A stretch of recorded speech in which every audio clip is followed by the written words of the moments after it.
போன ஜென்மத்தில் நீங்க என்ன செஞ்சீங்களோ அதை பொறுத்து உங்களுக்கு இந்த பிறவி கொடுக்கப்பட்டிருக்கிறது.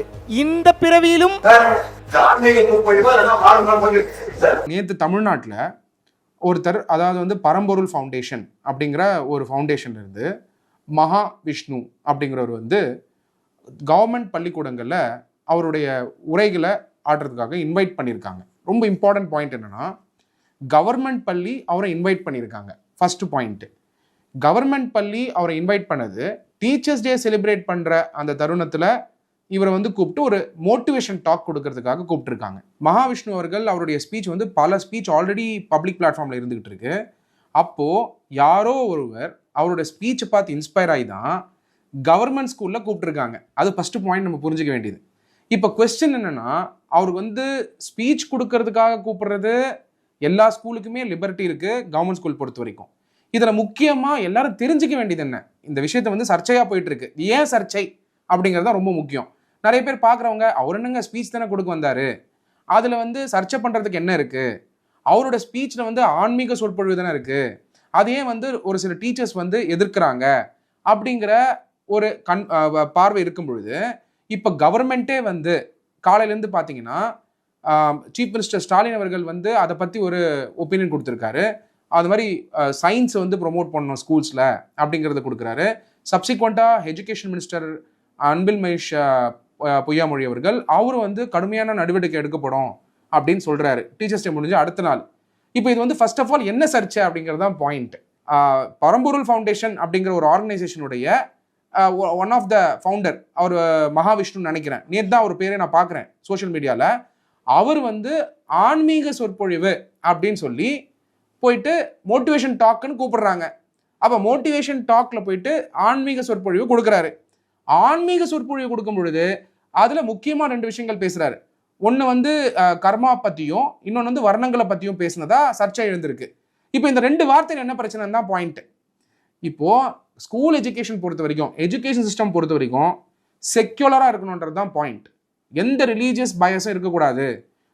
ஸ்டூடெண்ட்ஸ் வந்து சயின்டிஃபிக் டெம்பரோடையும் ப்ளஸ் சோஷியல் கான்ஷியஸ்னஸோடையும் எல்லா மக்களுக்கும் பயன்படக்கூடிய விஷயங்களை சிந்திக்கணுங்கிறதுக்காக தான் பள்ளிக்கூடத்துக்கு கொண்டு வராங்கன்றது பாயிண்ட். பொதுவாகவே எந்த பள்ளிக்கூடத்துலையுமே இந்தியாவில் பொதுவாகவே எந்த ஸ்டேட்டுமே பார்த்தீங்கன்னா எஜுகேஷன் சிஸ்டம்குள்ள ரிலீஜியஸ் மேட்டர்ஸை கொண்டு வர மாட்டாங்க. தமிழ்நாட்டில் பார்த்தீங்கன்னா முக்கியமாக வந்து அந்த மாதிரி ப்ராக்டிசஸ் வந்து கொண்டுறதுக்கான முயற்சிகள் வந்து யார் செஞ்சாலுமே அதை எதிர்க்கக்கூடிய ஸ்டேட்டா இருக்கக்கூடிய எஜுகேஷன் சிஸ்டம். நீங்க டெல்லி கவர்மெண்ட்டே கூட போய் பாருங்களேன். அரவிந்த் கெஜ்ரிவால் அவர்கள் ஹாப்பினஸ் கரிக்குலம்னு ஒன்று கொண்டு வராரு. ஹாப்பினஸ் கரிக்குலமை வந்து அங்க இருக்கக்கூடிய world renowned spiritual leader his holiness Dalai Lama வச்சு லான்ச் பண்றாரு ஹாப்பினஸ் கரிக்குலம். அந்த ஹாப்பினஸ் கரிக்குலம் லான்ச் பண்ணும் பொழுது இஸ் ஹோலினஸ் தலைலாமா என்ன சொல்றாருன்னா, ஹாப்பினஸ் கரிக்குலம் ஆகப்பட்டது செக்யூலர் அப்ரோச் இருக்கக்கூடிய கரிக்குலம்னு சொல்லி தான் அந்த பள்ளிக்கூடத்தில் இன்ட்ரோடியூஸ் பண்றாரு. அப்போ எந்த ஒரு விஷயத்தையும் ஸ்கூல்ல இன்ட்ரோடியூஸ் பண்ண பொழுது செக்யூலர் நேச்சரா தான் இருக்கணுங்கிறது தான் பாயிண்ட். அப்போ இந்த வர்ணா அப்புறம் கர்மா அப்படிங்கிற 2 விஷயத்த எக்ஸ்பிளைன் பண்ணுறதுக்கு, பாவ புண்ணியம் அப்படிங்கிறத எக்ஸ்பிளைன் பண்ணுறதுக்காக அந்த ஸ்பிரிச்சுவல் லீடர் போயிட்டு ஆன்மீக மோட்டிவேஷன் டாக்னு போயிட்டு ஸ்பிரிச்சுவல் டாக் ஆக்கி அது சர்ச்சை ஆகுது. ஒரு டீச்சர் வந்து கேட்குறாரு, என்ன கேட்குறாரு, கர்மா வர்ணத்தை பற்றி பேசுறீங்களா, இதெல்லாம் ஏன் ஸ்கூல் சில்ட்ரன் கிட்ட பேசுறீங்கன்னும் பொழுது அவரோட கொஸ்டினும் வேலிடு. இவர் என்ன ரெஸ்பாண்ட் பண்றாரு, எப்படி வந்து பாவ புண்ணியத்தை பற்றி சொல்லி கொடுக்கணும்னு. பை த வே அந்த டீச்சர்ஸ் டே அன்னைக்கு அவர் யார் கூப்பிட்டா, பாயிண்ட் நம்பர் 1, அந்த கமிட்டி வந்து அவர் ஸ்பீக்கரா வந்து செலக்ட் பண்ணாங்க. ஒரு கவர்மெண்ட் பள்ளிக்கூடத்தில் கூப்பிடுறாங்கன்னா இண்டிவிஜுவல் இன்ட்ரெஸ்டா இருக்க முடியாது. யாரோட அப்ரூவல்ல அவர் ஸ்கூலுக்குள்ள வந்தாருன்ற ஃபர்ஸ்ட் கொஸ்டின் இருக்கு. நீங்க இப்ப சர்ச்சை பண்ணும்பொழுது அந்த சர்ச்சை ரைட்டா தப்பா, அவர் பேசுனது தப்பா ரைட்டான்னு அப்புறம் பார்க்கலாம். பட் அவரை ஒரு செக்யூலர் இன்ஸ்டிடியூஷன் சொல்லக்கூடிய கவர்மெண்ட் ஸ்கூலுக்குள்ள அவரை இன்வைட் பண்ணும் பொழுது டெஃபினட்டா அவருடைய பேக்ரவுண்டை பார்த்துக்கணுமா வேணாமா? அதுவும் ஸ்பீக்கரா கூப்பிடுறீங்க, அவர் என்ன ஸ்பீச் கொடுப்பாரு, இதுக்கு முன்னாடி என்ன ட்ரெண்டில் ஸ்பீச் கொடுத்துட்டு இருக்காரு அப்படின்னு பார்க்கும் பொழுது டெஃபினட்டா அதை வந்து அவர் என்ன மாதிரியான ஸ்பீச் கொடுக்குறாரு, எப்படி செலக்ட் பண்றாங்க ஸ்பீக்கர்ஸை அப்படின்னு பார்த்து தானே செலக்ட் பண்ணியிருக்கணும். அப்போ அந்த இடத்துல ஃபெயிலியர் ஆனது யாரு? நான் வந்து மகாவிஷ்ணு பேசினது கரெக்டா தப்பா அந்த பாயிண்ட்டுக்கே நான் போல. கவர்மெண்ட் ஸ்கூல்ல அவரை கூப்பிட்டது தவறா ரைட்டா அந்த பாயிண்ட்டுக்கே போல. ரைட் அண்ட் ராங்கே நான் போல. I am only talking what is constitutional, what is unconstitutional. Government ஸ்கூலில் ஒரு ஸ்பீக்கரை செலக்ட் பண்ணுறீங்க. ஒரு ஸ்பீக்கரை செலக்ட் பண்ணுறதுக்கு என்ன ஸ்டாண்டர்ட் ஆப்ரேட்டிங் ப்ரொசீஜர்? ஒரு ஸ்பீக்கரை அங்கீகரிக்கிறீங்க, கூப்பிடுறீங்க, மாணவர்கள் கிட்ட பேச போகிறாங்க. பேசக்கூடிய ஸ்பீச் ஆகப்பட்டது மாணவர்களுடைய வாழ்க்கைக்கு பயன்படக்கூடிய ஒரு விஷயம். அப்போ அது ரிலீஜியஸ் இன்ஸ்டிடியூஷன் கிடையாது. அப்போ ரிலீஜியஸ் இன்ஸ்டிடியூஷன் இல்லாத பொழுது நீங்கள் செக்யூலர் அப்படின்னும் பொழுது சயின்டிஃபிக் மேட்டர்ஸை பேசக்கூடிய ஸ்பீக்கர்ஸையோ இல்லை செக்யூலர் ஆஸ்பெக்டை பேசக்கூடிய ஸ்பீக்கர்ஸையோ நீங்கள் அங்கீகரிச்சு இல்லை நீங்கள் ஃபீல் பண்ணதுனால தான் கூப்பிடுறீங்க. அப்போ அங்கே ஸ்பீச் கொடுக்கும்பொழுது அவருக்கு தடப்படும் பொழுது சர்ச்சை ஏற்படுது. அந்த சர்ச்சையில் 2 சைடுமே பார்க்கலாம். அவரு என்ன சொல்கிறாரு, டீச்சரு கர்மம் வர்மம் ஏற்றத்தாழ்வு பற்றிலாம் ஏன் பேசுகிறீங்க, பாவ புண்ணியம் பற்றி ஏன் பேசுகிறீங்கன்னு சொல்லும் பொழுது eventually it leads to speaking about discriminatory aspects. வள்ளலாருடைய திருமந்திரங்களையும் திருக்குறளையும் மேற்கோள் காட்டி அவரோட இன்டர்பிரிட்டேஷனை பேசுகிறாரு. அதில் சொல்லப்பட்டிருக்கா சொல்லப்படலையா மாணவர்களுக்கு தெரியாது. எல்லா டீச்சர்ஸ்க்குமே அதில் என்ன சொல்லப்பட்டிருக்கு, ஒரு இன்டர்பிரிட்டேஷன் ஸ்கூல்ஸ் ஆஃப் தாட் இருக்குது. பல ஸ்கூல்ஸ் ஆஃப் தாட் வந்து ஒரு டெக்ஸ்ட்டுக்குமே இருக்குது. ஒரு திருக்குறளுக்கே பல இன்டர்பிரிட்டேஷன்ஸ் இருக்குது.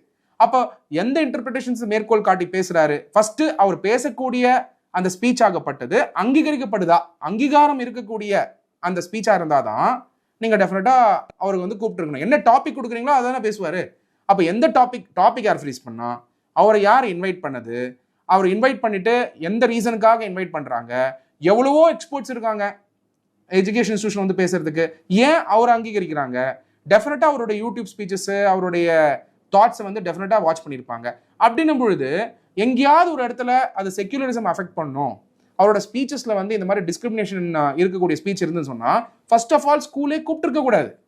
அப்போ ஸ்கூல் கூப்பிட்டுருக்காங்கன்னா அவர் வந்து அந்த பிளாட்ஃபார்மை பயன்படுத்தும் போது கூட ஸ்டூடெண்ட்ஸோடைய ப்ரொக்ரெசிவ் ஆஸ்பெக்ட்ஸை வந்து பேசுறது ரொம்ப அவசியம். செக்யூலர் இருக்கக்கூடிய ஸ்கூல் எஜுகேஷனில் இந்த மாதிரியான டாக் கொடுக்கறது வந்து ரைட்டா ராங்கான்னு கேட்டிங்கன்னா கான்ஸ்டியூஷனல் அன்கான்ஸ்டியூஷனல் செக் பண்ணணும்.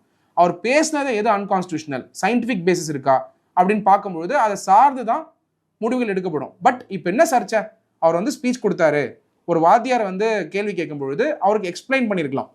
ஆனால் சர்ச்சையாக்கி அதை வந்து ஒரு பிரச்சனையாக வந்து கொண்டு போனதுனால தான் இவ்வளோ பெரிய சர்ச்சையாக முடிஞ்சிருக்கு. அதுக்கு பார்த்தீங்கன்னா higher education minister Anbil Mahesh அவர்கள் ஸ்ட்ரிக்ட் ஆக்ஷன் எடுப்பேன்னு சொல்லியிருக்காரு. சிஎம் அவர்களும் இப்போ யூஎஸ் ட்ரிப் போயிருந்தாலும் அவரும் வந்து அவரும் வந்து அனௌன்ஸ்மெண்ட் பண்ணியிருக்காரு. அது சார்ந்து கமிட்டிஸும் போட்டிருக்காங்க. சில கட்சிகள் வந்து அப்போஸ் பண்ணுறவங்க இருக்காங்க, அதை ஆதரிக்கிறவங்க இருக்காங்க. பட் அன்ஃபார்ச்சுனேட்டாக இது வந்து இப்போ பெரிய சர்ச்சையாக போய் இது ஒரு பொலிட்டிக்கல் இஷ்யூவாகவே இப்போது பெரிய விஷயமா இது மாறிட்டு இருக்கும் பொழுது தமிழ்நாடு கவர்மெண்ட் கமிட்டி ஃபார்ம் பண்ணி டெஃபினட்டாக நீங்கள் ரிலீஜனா சயின்ஸா அப்படின்னு ஸ்கூலில் கேட்டிங்கன்னா ப்ரையாரிட்டி கொடுக்க வேண்டியது சயின்ஸ்க்கு தான். Scientific progress with progressive technological டெவலப்மெண்ட்டை கொடுக்கறதுக்காக தான் எல்லா மாணவரும் படிக்கிறாங்க. இப்போது ஸ்பிரிச்சுவல் லீடர் அப்படிங்கிற போர்வையில் நிறைய அன்சைன்டிஃபிக் ஃபேக்ட்ஸையும் இல்லாத விஷயத்தையும் ப்ரொமோட் பண்ணுறவங்க இருக்காங்க. பட் ஸ்பிரிச்சுவல் லீடர்ஸ் எல்லாருமே ரியலைஸ் பண்ண ஸ்பிரிச்சுவல் லீடர்ஸ் எல்லாருமே இந்த மாதிரி ஆஸ்பெக்ட்ஸை வந்து கவனமாக நம்ம ட்ரெடிஷனில் இருக்கக்கூடிய நம்ம தமிழ் லிட்ரேச்சர்ஸில் இருக்கக்கூடிய விஷயங்களை கொண்டு போய் மக்கள்கிட்ட சேர்க்குறவங்க, கான்ஷியஸாக சேர்க்குறவங்களும் இருக்காங்க. இப்போ நீங்கள் சொன்ன கேள்வி கரெக்ட். இப்போ இந்த கன்ஃபியூஷன் வர வேணாம் அப்படிங்கிறதுக்காக தான் செக்யூலர் வேல்யூவை கான்ஸ்டியூஷன் ஆஃப் இந்தியாவில் கொண்டு வந்தாங்க. நம்ம founding fathers of the constitution of India Navneet அவங்க வந்து கிட்டத்தட்ட ஒரு 3 வருடங்கள் இதுக்காக ஒர்க் பண்ணுறாங்க. பாரத் ரத்னா பாபா சாஹிப் டாக்டர் பிஆர் அம்பேத்கர் அவரும் அவருடைய குழு, அந்த குழுவில் பார்த்தீங்கன்னா இந்தியாவில் ஃபுல்லாக இருக்கக்கூடிய கான்ஸ்டியூஷன் அசம்பிளி மெம்பர்ஸ் வராங்க. அவங்க வந்து ப்ரியாம்பிளில் செக்யூலரிசமை வந்து ஃபிக்ஸ் பண்ணுறதும் அதோட சாராம்சத்தை ஃபிக்ஸ் பண்ணுறதும் சாராம்சத்தை சப்சிக்வெண்ட்டாக சோஷியலிஸ்ட் செக்யூலர் டெமோக்ராட்டிக் ரிப்பப்ளிக் அப்படிங்கிறத இப்போ நம்ம சேர்த்து படிக்கிறோம். 1970களுக்கு அப்புறம் 76க்கு அப்புறம் வச்சுக்கோங்க. நம்ம ஃபவுண்டிங் ஃபாதர்ஸ் வந்து இந்த செக்யூலர் வேல்யூஸை வந்து நம்ம கான்ஸ்டியூஷன் இந்தியாவில் இம்பைப் பண்ணியிருக்காங்க. அப்போது டெஃபினட்டாக அவங்களும் வந்து திங்க் பண்ணியிருப்பாங்கல்ல. என்ன திங்க் பண்ணியிருப்பாங்க, ஒரு எஜுகேஷன் இன்ஸ்டியூஷன்லேயோ கவர்மெண்ட் இன்ஸ்டியூஷன்லேயோ ரிலீஜியஸ் ஆஸ்பெக்ட்ஸை இருக்கணுமா இருக்கக்கூடாதான்னு. They are very clear. Anti ரிலீஜனும் வேணாம், ரிலீஜனும் வேணாம். நல்லா புரிஞ்சுக்கோங்க. ரிலீஜன் இல்லைன்னு சொல்லக்கூடிய ப்ரீச்சிங்கும் வேணாம், ரிலீஜன் இருக்குது அந்த ரிலீஜியஸில் இருக்கக்கூடிய வேல்யூஸை சொல்லக்கூடிய டீச்சிங்கும் வேணாம் அப்படிங்கிறது கிளியராக இருந்தாங்க. இந்தியன் எஜுகேஷன் சிஸ்டம் ஆகப்பட்டது செக்யூலர் வேல்யூஸோட ப்ரொமோட் ஆகும் பொழுது மற்ற ஆஸ்பெக்ட்ஸ், மற்ற டைமென்ஷன்ஸ், சயின்ஸ், டெக்னாலஜி இருக்கணும்னு. இப்போ உங்களோட பிலீஃப் வேறையாக இருக்கலாம், என்னோட பிலீஃப் வேறையாக இருக்கலாம், ஒரு சில பேர் நாத்திகவாதியாக இருக்கலாம், இன்னொருத்தர் வந்து பார்த்தீங்கன்னா சாமியை வழிபடுறவங்களா இருக்கலாம், எல்லாத்துக்குமே ரெஸ்பெக்ட் பண்ணக்கூடிய நாடாக இருக்கணும் இந்தியான்றதுனால தான் அந்த செக்யூலர்ன்றது கொண்டு வந்தாங்க. எந்த மதத்தையும் திணிக்கக்கூடாது, எந்த மதத்தையும். அதே மாதிரி ப்ராபகேட் பண்ணுறதுக்கான ரைட்ஸ் இருந்தாலும் கன்வெர்ட் பண்ணுறதுக்கான ரெஸ்ட்ரிக்ஷன் இருக்கணுங்கிறது தான் பேசிக் இது. So freedom to practice any religion இருக்கும் பொழுது அந்த ஃப்ரீடம் ஆகப்பட்டது ஒரு இண்டிவிஜுவலும் சூஸ் பண்ணிக்கணுங்கிற மாதிரி தான் அந்த சாராம்சம் ஆஃப் த கான்ஸ்டியூஷன் இருக்குது. அப்போ அவ்வளோ கான்ஷியஸாக இருக்கக்கூடிய கான்ஸ்டியூஷன் ஆஃப் இந்தியா கீழே இருக்கக்கூடிய கவர்மெண்ட் பள்ளியில் நீங்கள் சொன்ன மாதிரி ஒரு ஸ்பிரிச்சுவல் ஸ்பீச் அப்படின்னு சொல்கிற அந்த கான்செப்ட்குள்ளே வந்து என்ன வேணாலும் பேசலாம் அப்படிங்கிறது வந்து டெஃபினட்டாக ஃப்ரீடம் கிடையாது. ஸ்பிரிச்சுவல் ஸ்பீச்னு சொல்லிட்டு ரிலீஜியஸ் ஸ்பீச்சை கொடுக்க முடியாது. அப்போ ரிலீஜனில் இருக்கக்கூடிய வேல்யூஸை சொல்கிறேன்னு சொல்லிட்டு அதில் இருக்க டிஸ்கிரிமினேட்டிவ் ப்ராக்டிஸை டெஃபினட்டாக பேசக்கூடாது. ஏன்னா டிஸ்கிரிமினேட்டிவ் ப்ராக்டிஸை நம்ம ரிஃபார்ம் பண்ணிகிட்டே வரும். எல்லா மதத்துலேயுமே டிஸ்கிரிமினேட்டிவ் ப்ராக்டிஸ் இருந்தால் ரிஃபார்ம் பண்ணி தான் ஆகணும். டைம் அண்ட் அகெயின் ஜுடிஷியரியில் பார்த்தீங்கன்னா இந்தியாவில் எவால்வ் ஆனது கவர்மெண்ட் எடுத்த ஆக்ஷன்ஸ், ஸ்டேட் எடுத்த ஆக்ஷன்ஸ்லாம் நிறைய ரிஃபார்ம்ஸ் கொண்டு வந்தாங்க இன்டர்ஃபியர் பண்ணி. ப்ளஸ் நிறைய மேட்டர்ஸ் வந்து ஜுடிஷியரி போகும்போது ஜுடிஷியரியும் நிறைய அப்சர்வேஷன் சுப்ரீம் கோர்ட் ஜட்மெண்ட்ஸாகவும் கொடுத்துருக்காங்க. நம்ம புரிஞ்சுக்க வேண்டியது என்னன்னா, எந்த ஒரு டைட்டில் கீழேயும் வந்து ரிலீஜியஸ் டாக்கோ நான் ரிலீஜியஸ் டாக்கோ ரெண்டுமே குடிக்கக்கூடாது. எந்த ஒரு டைட்டில் கீழேயும் வந்து நாத்திகவாதியும் வந்து கடவுள் இல்லைன்னு சொல்லக்கூடாது. ஸ்கூலில் ரிலீஜியஸ் ப்ராக்டிஸும் எடுத்துகிட்டு வந்து அங்கே ப்ரொமோட் பண்ணக்கூடாது. The school has to function with the vision for education. இப்போ வந்து இந்த சர்ச்சையாகப்பட்டது ஒரு கட்சி கையில் எடுத்துக்கிட்டு அது கரெக்டுன்றதும் இன்னொரு கட்சி கையில் எடுத்துக்கிட்டு அது இல்லைங்கிறதும் இது எப்படி இருக்குன்னா belief versus non belief people மாதிரி ஓடிக்கிட்டு இருக்கு. That is not the objective of Indian constitution. Indian கான்ஸ்டிடியூஷனுடைய அப்ஜெக்டிவ் செக்யூலர் வேல்யூ சிஸ்டமை கொண்டு வருது, எல்லா ஸ்டேட் டாம்லையும் கொண்டு வருது. அதனால இந்த ஸ்பிரிச்சுவல் லீடர் அப்படிங்கிற போர்வையில் இந்த மாதிரி டிஸ்கிரிமினேட்டரி ஸ்பீச்சஸோ இல்லை அப்படி பேசியிருந்தால் டெஃபினட்டாக வந்து இந்த மாதிரி ஸ்பீக்கர்ஸ் வந்து அவாய்ட் பண்ணணும். நீங்கள் அப்துல் கலாம் அவர்கள் பார்த்தீங்கன்னா தொடர்ச்சியாக வந்து மாணவர்களை வந்து சந்தித்து பேசியிருக்காரு இந்தியா ஃபுல்லாக. அவருடைய ஸ்பீச்சில் எங்கேயாவது டிஸ்கிரிமினேட்டிவ் ப்ராக்டிசஸையோ இல்லாட்டி வந்து ஒரு இன்இக்வாலிட்டி கொண்டு இருக்கக்கூடிய ஒரு விஷயத்தை அங்கீகரிக்கிற விஷயத்தையோ அதுக்கு ஜஸ்டிஃபிகேஷனையோ கொடுக்கக்கூடிய ஒரு ஸ்பீச் அவர் கொடுத்துருக்க மாட்டார். நீங்கள் பார்த்தீங்கன்னா அவர் வந்து இந்தியா ஃபுல்லாக கொடுத்த ஸ்பீச் எடுத்து பாருங்கள். சயின்ஸ் பற்றி, டெக்னாலஜி பற்றி, மோட்டிவேஷன் பற்றி, உன்னால் முடியுன்றதை பற்றி, நீங்கள் எந்த ஒரு ஃபேமிலி பேக்ரவுண்ட்லேருந்து வந்தாலும் உங்களால் மேலே வர முடியும்னு சொன்னவர் அப்துல் கலாம் அவர்கள். அதே மாதிரி நீங்கள் பாருங்கள் விவேகானந்தரோட ஸ்பீச், சுவாமி விவேகானந்தரோட ஸ்பீச்சு. அவரும் பார்த்தீங்கன்னா எல்லா இடத்துலையும் ஒரு வெஸ்ட்டில் பேசியிருக்காரு, ஈஸ்ட்டில் பேசியிருக்காரு. அந்த காலத்தில் நான் சொல்கிறேன், அவரோட ஸ்பீச்சும் அவருடைய ஐடியாஸும் ஏன் வந்து அங்கீகரிக்கப்படுது? அவர் எந்த மதத்தை சார்ந்தும் பேசல, மனிதனுடைய வளர்ச்சிக்காக பேசினார். அந்த வளர்ச்சியாகப்பட்டது எந்த ஒரு டிஸ்கிரிமினேட்டிவ் ப்ராக்டிஸையும் அவர் அங்கீகரிக்கல. அவருடைய எல்லாமே வந்து ரிஃபார்ம் ஓரியன்டாக இருந்தது. அப்போது ஒரு மோட்டிவேஷனுங்கிறது இதை நோக்கி இருக்கணும். எல்லாருமே பெரிய பெரிய ஆட்கள் வந்து மாணவர்கிட்ட பேசும் பொழுது சயின்ஸையும் டெக்னாலஜியும் அவங்களுடைய ரேஷ்னல் தாட்டையும் அங்கீகரித்து அதை மோட்டிவேட் பண்ணி உணர்ந்து மேலே வரணுன்றது தான் பற்றி பேசியிருக்காங்க. அதனால் ஸ்பிரிச்சுவல் லீடர் அப்படிங்கிற போர்வையில் அதாவது ஸ்பிரிச்சுவல் லீடர் அப்படிங்கிற போர்வையில் ரிலீஜியஸ் தாட்ஸை கொண்டு வந்து முடிச்சு போட்டு அதுலேயும் டிஸ்கிரிமினேட்டரி ஆஸ்பெக்ட்ஸ் எடுத்துகிட்டு வந்து பண்ணுறது பார்த்தீங்கன்னா அது வந்து அங்கீகரிக்கப்படக்கூடாது பள்ளிக்கூடங்களில். அப்போது அலுமினைஸ் இருக்காங்க, சக்ஸஸ்ஃபுல் அலுமினைஸ் இருக்காங்க ஒரு கவர்மெண்ட் ஸ்கூல்லையும். எல்லா பேட்ச்லையும் பாஸ் பண்ண 12th ஸ்டாண்டர்ட் ஸ்டூடெண்ட்ஸ் எல்லாருமே சக்ஸஸ்ஃபுல் தான், இரஸ்பெக்டிவ் ஆஃப் மார்க் வாங்கினாலும். ஒரு துறையில் ஃபேமஸாக இருக்காங்க, அவங்கள கூப்பிட்டுருக்கலாம், அவங்கள ஒரு மோட்டிவேஷனாக காட்டியிருக்கலாம். ரெண்டாவது, அதுக்குன்னு ஒரு ஸ்டாண்டர்ட் ஆப்ரேட்டிங் ப்ரொசீஜர் கொண்டு வந்திருக்கலாம். பள்ளி கல்வித்துறையை ஒரு ஸ்பீக்கரை செலக்ட் பண்ணணும்னா இதெல்லாம் பார்க்கணும் நீங்கள் அப்படின்னு ஒரு ஸ்டாண்டர்ட் ஆப்ரேட்டிங் ப்ரொசீஜர் கொடுத்துருக்கலாம். இன்றைக்கி அது மிஸ் ஆனதுனால தான் இவ்வளோ சர்ச்சை அடிச்சிருக்கு.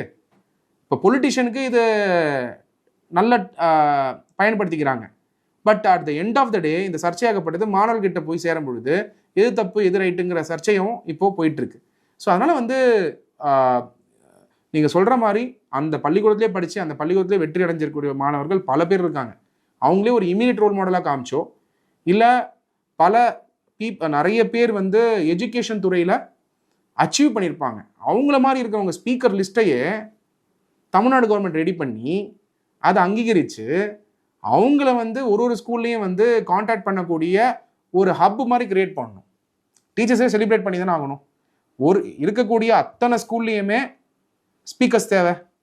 அப்போ அந்த டீச்சர்ஸ் டே செலிப்ரேஷனை ஏன் ஒரு ஸ்டாண்டர்ட் ஆப்ரேட்டிங் ப்ரொசீஜர் ஃபிக்ஸ் பண்ணி ஒரு ஹப் மாதிரி ஃபிக்ஸ் பண்ணி இந்தந்த பள்ளிக்கூடத்தில் வந்து இந்தந்த கெஸ்ட் போய் பேசினா நல்லா இருக்கும்னு பள்ளி கல்வித்துறையே ஒரு கமிட்டி அமைச்சு ஒரு குழு அமைச்சு ஒரு டிஸ்ட்ரிக்ட்லையும் ஒரு வில்லேஜுக்கும் கொண்டு போய் சேர்க்கக்கூடாது. அதை விட பெரிய வேல்யூ எஜுகேஷன் இன்ஸ்டியூஷன் என்ன கொடுக்க முடியும்? ஸோ இந்த மாதிரி சிஸ்டமை வந்து எவால்வ் பண்ண வேண்டியது ரொம்ப ரொம்ப அவசியம். நீங்கள் சிங்கப்பூர் மாதிரி கண்ட்ரி எடுத்துக்கோங்க. அங்கே வந்து சின்ன ரிலீஜியஸ் ப்ராக்டிஸை கூட ஸ்கூலில் வந்து அலோவ் பண்ண மாட்டாங்க. டிஸ்கிரிமினேட்டிவ் ப்ராக்டிஸையோ ரிலீஜியஸ் ப்ராக்டிஸையோ அதே மாதிரி எதிர்க்கவும் மாட்டாங்க. வேணான்னு நினைக்கிறாங்க எஜுகேஷன் இன்ஸ்டியூஷனில், அது எந்த ஃபார்மில் வந்தாலும் சரி. ஸோ அதனால் நம்ம புரிஞ்சுக்க வேண்டியது என்னென்னா, நீங்கள் சொன்ன மாதிரி அச்சீவர்ஸை ப்ளஸ் ஐகான்ஸை வந்து கவர்மெண்ட்டே எப்படி வந்து நிறைய கெஸ்ட்டெல்லாம் ஃபங்க்ஷன்ஸ்க்கெலாம் கூப்பிடுறாங்க, அந்த மாதிரி மாணவர்களுக்கு ஆக்சசபிளாக இருக்கக்கூடிய ஆக்சசபிளாக வந்து வெற்றியாளர்களை கொண்டு வந்து சேர்க்கக்கூடிய ஒரு சிஸ்டமை க்ரியேட் பண்ணணும் அந்தந்த ஏரியாவில். ஸோ தட் அவங்க வந்து போய் பேசி மாணவர்களை மோட்டிவேட் பண்ணுவாங்க. பட் இந்த மாதிரி வந்து ஸ்டாண்டர்ட் ஆப்ரேட்டிங் ப்ரொசீஜர் இல்லாத பொழுது ஒரு டீச்சர் டிசைட் பண்ணி ஒரு கூப்பிட்டா நல்லா இருக்கும்னும் பொழுது சீஃப் கெஸ்ட்டாவோ மோட்டிவேஷன் டாக்கோ கொடுக்கும்போது இந்த மாதிரி சர்ச்சை வெடிக்கிறது அது அங்கீகரிக்க கூடாதுன்றது தான் என்னோட பாயிண்ட்.